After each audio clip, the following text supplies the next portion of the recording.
Honorable Samivel Ambika, you have 8 minutes.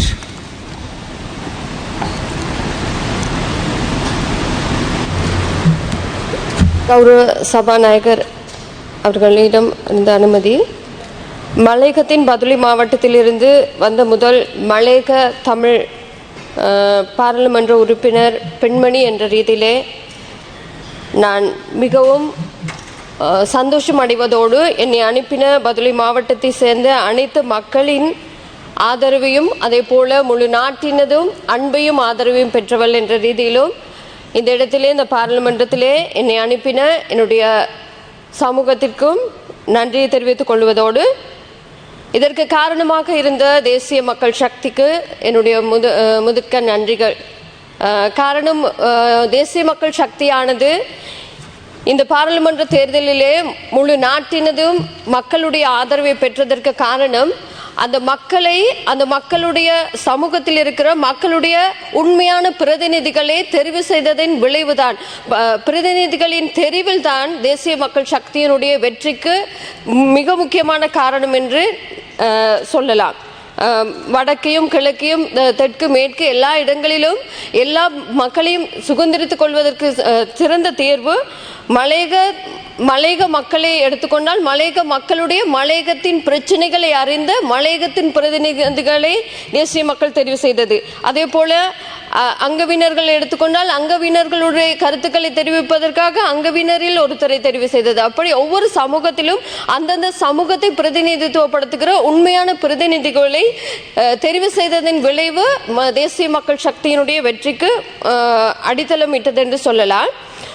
அதே போல விசேடமாக மலையக மக்களுடைய பிரதிநிதியாக என்னை இந்த இடத்திலே அனுப்பின எனது சமூகத்தை எடுத்துக்கொண்டால் 201 வருட கால இந்தியாவிலிருந்து கூலிப்படையாக இந்நாட்டிற்கு வரவழைக்கப்பட்ட எங்களுடைய சமூகமானது எங்களுடைய தேசிய அரசியலிலே 75 வருட அரசியல் வாழ்க்கையிலும் இன்று வரைக்கும் தங்களுடைய குறிப்பிட்ட ஒரு பிரச்சனைகளை குறிப்பிட்ட அன்றிலிருந்து இன்று வரைக்கும் கூறி வருகிற குறிப்பிட்ட பிரச்சனைகளுக்கு இன்று வரைக்கும் நிரந்தரமான நிலையான தீர்வுகள் வழங்கப்படாமல் தற்காலிகமாக ஏமாற்று வித்தைக்காரர்கள் போல ஏமாற்றப்பட்ட சில தீர்வுகளை மாத்திரம் கொடுத்து இன்று வரைக்கும் சொல்லப்படுகின்ற சில பிரச்சனைகள் இன்றுக்கும் சொல்லிக்கொண்டே இருக்கின்றனர்.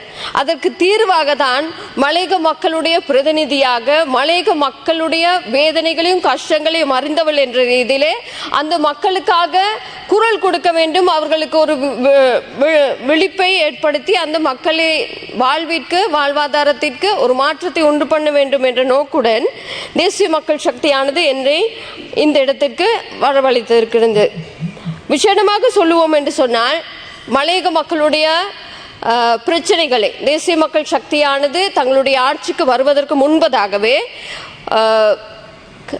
நன்கு அறிந்து தேடி அறிந்து விசேடமாக மலையக மக்களுடைய காணி பிரச்சனை, வீட்டு பிரச்சனை, அதே போல ஊதிய பிரச்சனை, சுகாதாரம், கல்வி என்ற பிரதான பிரச்சனைகளுக்கு தீர்வாக எங்களுடைய ஆட்சிக்கு நாங்கள் வருவதற்கு முன்பு இந்த வருடம் நாங்கள் ஆட்சிக்கு வருவதற்கு முன்பதாகவே 2022ஆம் ஆண்டு அக்டோபர் மாதம் 27ஆம் தேதி எட்டன் பிரகடனம் மூலமாக இதற்கான எல்லா தீர்வினையும் தெளிவாக மலையக மக்களுக்கு தேசிய மக்கள் சக்தி முன்வைத்தது என்று சொல்லலாம். அதன் அடிப்படையில் தேசிய மக்கள் சக்தியானது நாங்கள் காணி உரிமை எடுத்துக்கொண்டால் காணி பிரச்சனை இன்றையும் பேசு பொருளாக காணப்படுகிறது. அதே போல வீட்டு பிரச்சனை, இதற்கெல்லாம் காரணம் அன்று எங்களுடைய ஜனாதிபதியின் உரையிலே கிராமிய வறுமையை ஒழிப்பதென்ற ரீதியில் அதே போல மலையக மக்களுடைய வறுமையும் இந்த வறுமைக்கு எல்லாவற்றுக்கும் காரணமாக அமைவதும் இந்த நான் சொன்ன இந்த பிரதான பிரச்சனைகளாக ஊதிய பிரச்சனை, அதே போல வீட்டு பிரச்சனை, அதே போல காணி பிரச்சனை ஆகிய இந்த பிரச்சனைகளுக்கும் இன்று எங்களுடைய ஜனாதிபதி அன்று உரையிலே சொன்னது போல வறுமை ஒழிப்பு கிராமிய புறங்களிலும் மலையகத்திலும் வறுமை ஒழிப்பு என்பதை முன்வைத்து இதன் அடிப்படையில் எங்களுடைய இந்த தீர்வுகளுக்கு விசேடமாக காணி உரிமை குறித்து இப்பொழுதும் பேசிக் கொண்டிருக்கிறோம். அதற்கான சிறந்த தீர்வினை படிப்படியான இந்த காலப்பகுதிகளிலே தீர்வை பெற்றுக் கொடுப்பதற்கான வழிவகைகள் அமைக்கப்பட்டிருக்கிறது. அதே போல வீட்டு திட்டமும் அதே போல தற்காலிகமான வீட்டு திட்ட அல்ல, உரித்துடைய காணி உரிமையோடு கூடிய வீட்டு உரிமையும் வழங்கப்படுவதோடு விசேடமாக மலையக மக்களிடையே காணப்படுகிற பிரதான பிரச்சனை தான் அவர்கள் அங்கீகாரம் என்பது மலையக பிரச்சனை மக்களுடைய பிரதான பிரச்சனையாக காணப்படுகிறது.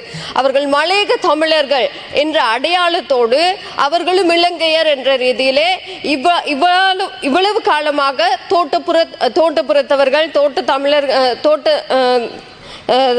மலையக தமிழர்கள் மலையக தோட்ட தொழிலாளிகள் மலையக தோட்ட தொழிலாளர்கள் என்ற ரீதியில் சில கிடைக்க வேண்டிய நன்மைகள் சலுகைகள் சிலது பறிக்கப்பட்டிருக்கிறது. இந்த நிலைமை மாறி மலையக தமிழர்கள் என்ற அடையாளத்தோடு நாங்களும் இலங்கையர் என்ற ரீதியிலே தேசிய நீரோற்றத்தோடு இணைந்து எங்களுடைய கல்வியிலும் எங்களுடைய சுகாதாரத்திலும் எங்களுடைய விளையாட்டுத் துறையாக இருக்கட்டும் அனைத்து துறைகளிலும் எங்களுடைய பிள்ளைகளும் எங்களுடைய சமூகமும் ஒன்றோடு ஒன்று முற்றி மோதி முன்வரவும் அதே போல அவங்களுடைய அபிவிருத்திகளை பெற்றுக்கொள்வதற்கான வேலை திட்டங்களை தேசிய மக்கள் சக்தி பெற்றுக் கொடுப்பதற்கான உறுதித்தை பெற்றுக் கொடுப்பதோடு விசேடமாக கல்வியை எடுத்துக்கொண்டால் இன்றும் மலையக கல்வியானது தோட்டப்புற பாடசாலைகள் என்ற ரீதியிலே பின்தள்ளப்பட்டிருக்கிறது. இதனை மாற்றுவதற்காக தேசிய மக்கள் சக்தியினுடைய கொள்கை பிரகடனத்திலும் அதற்கான வேலை திட்டங்கள் அமைக்கப்பட்டிருக்கிறது. இதற்கு எல்லாவற்றுக்குமான தீர்வை தேசிய மக்கள் சக்தியின் கொள்கை பிரகடனத்தில் வெளியிடப்பட்டதோடு 2 அல்லது 3 கிலோமீட்டருக்குள்ளாகவும் அதே எல்லா விதமான சலுகைகளை கொண்ட பாடசாலைகள் இன்று வரைக்கும் இருக்கின்ற பிரச்சனைகளை தீர்த்து தேசிய மக்கள் சக்தியினுடைய அளவிலே சொல்லப்படுகின்ற வீட்டு பிரச்சனை அதே போல காணி பிரச்சனை அதே போல சுகாதாரம் இந்த பிரச்சனைகளுக்கு தீர்வை வழங்குவது ஊர்ஜிதமாகின்றது.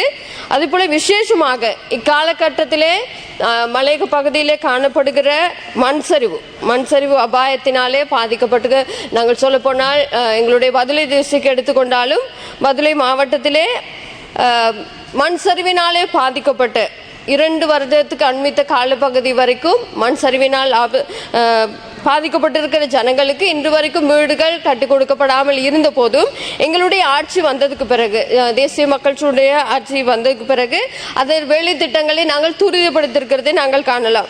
துரிதப்படுத்தி அந்த வேலை திட்டங்கள் அதே போல மலையக மக்களுடைய நலனுக்காக இந்த வேலை திட்டங்கள் நடைபெற்று கொண்டிருக்கிறது. அதே போல விசேடமாக மலையக மக்களின் பெண்களுடைய பெண்களை எடுத்துக்கொண்டால் மிகவுமே வேதனைக்குட்பட்ட அதே போல மிகவும் பின்தள்ளப்பட்ட பொருளாதாரத்திலே அதிகமாக பங்களிப்பு செய்கின்ற மலையக பெண்கள் பின்தள்ளப்பட்ட ரீதியாகத்தான் இன்று பார்க்கப்படுகின்றார்கள். அவர்களுடைய சுகாதார வசதிகள் விசேடமாக அவர்கள் தொழில் செய்யும் இடங்களிலே தோட்டப்புறங்களிலே தொழில் செய்யும் இடங்களிலே மலசல கூடங்களோ எந்த விதமான வசதிகளும் இல்லாதபடிக்கு அவர்கள் மிகவும் புறக்கணிக்கப்பட்டு பின்தாங்கப்பட்ட நிலைகள் இருக்கின்றது. இவற்றுக்கான தீர்வாக எங்களுடைய தேசிய மக்கள் சக்தியினுடைய வேலை திட்டங்களிலே அவர்களுக்கு தீர்வினை வழங்கப்பட்டிருக்கு. விசேடமாக இவை எல்லாவற்றுக்கும் மேலாக மலையக மக்களை பொறுத்தளவிலே மலையக மக்களும் தேசிய நீரோட்டத்தோடு இணைந்து எங்களுடைய மக்கள் எதிர்பார்க்கின்ற இத்தனை 76 வருட கால ஆட்சியாளர்கள் இன்று வரைக்கும் மலையக மக்களுக்கு பெற்றுக் கொடுக்காத அநேக மலையக அரசியல்வாதிகளாக மலையக மக்களுக்கு பெற்றுக் கொடுக்கப்படாத பல காரியங்களை தேசிய மக்கள் சக்தியினுடைய மலையக பிரதிநிதி என்ற ரீதியிலே அவர்களுடைய பங்கை நிறைவேற்றி அவர்களுக்கான கிடைக்க வேண்டிய எல்லா உரிமைகளையும் பெற்றுக் கொடுப்போம் என்பதும் உறுதிப்படுவதோடு விசேடமாக இன்று இருக்கிற ஆளும் கட்சியாக இருக்கட்டும் அதே போல எதிர்கட்சியாக இருக்கட்டும் எல்லா மக்களிடத்திலும் எங்களுடைய மக்கள் எதிர்பார்க்கின்ற ஒரே விடயம் நாங்கள் இங்கிருந்து நாட்டின் எங்கள் நாட்டை கட்டியெழுப்புவதற்கு நாம் அனைவரும் ஒன்றிணைந்தவர்களாக எங்களுடைய பங்கினை நிறைவேற்ற வேண்டும் என்பதே எல்லா மக்களுடைய ஒரே அவாவாய் இருக்கிறது. நாங்கள் எங்களுடைய உலக நாடுகளுக்கு உலகத்துக்கு ஒரு எடுத்துக்காட்டான ஒரு நல்ல நாட்டை நாங்கள் முன்னிறுத்த வேண்டும் என்பதுதான் எங்கள் மக்களுடைய ஒரே அவாவாய் இருக்கிறபடினாலே இந்த 10வது பாராளுமன்றத்தில் வீற்றிருக்கிற நாங்கள் எங்களுடைய கடமைகளையும் அதே போல பொறுப்பினையும் சரியாக நிறைவேற்றி மக்கள் எதிர்பார்க்கின்ற நாட்டை கட்டியெழுப்பும் பணியிலே நாங்கள் எல்லா ஆளும் கட்சி எதிர்கட்சி என்று பாராமல் நாங்கள் அனைவரும் இணைந்து கொள்வோம் என்று கூறி விடைபெறுகிறேன். நன்றி.